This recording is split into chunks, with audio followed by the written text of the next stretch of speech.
Hello বন্ধুরা, আজকে আপনাদেরকে শেখাবো ইতালিয়ান ভাষায় কিছু পণ্যের নাম। জ্যাকেট এর ইতালিয়ান শব্দ হবে জাক্কা। জাক্কা মানে জ্যাকেট। চাদর এর ইতালিয়ান শব্দ হবে ফরিও।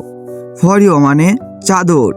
লেপ লেপ এর ইতালিয়ান ভাষা হচ্ছে রিভিস্তিমেন্তো। রিভিস্তিমেন্তো মানে লেপ। কম্বল কম্বল এর ইতালিয়ান শব্দ হবে কুপেরতা। কুপেরতা মানে কম্বল। ক্যাপ ক্যাপ মানে বেররেত্তো। গ্লাস এর ইতালিয়ান ভাষা হবে বিকেয়ারে। চামচ এর ইতালিয়ান ভাষা হবে কুক্কিয়ায়ো। কুক্কিয়ায়ো মানে চামচ। থালা থাল বা থালা এর ইতালিয়ান শব্দ হবে পিয়াত্তো। পিয়াত্তো মানে থাল।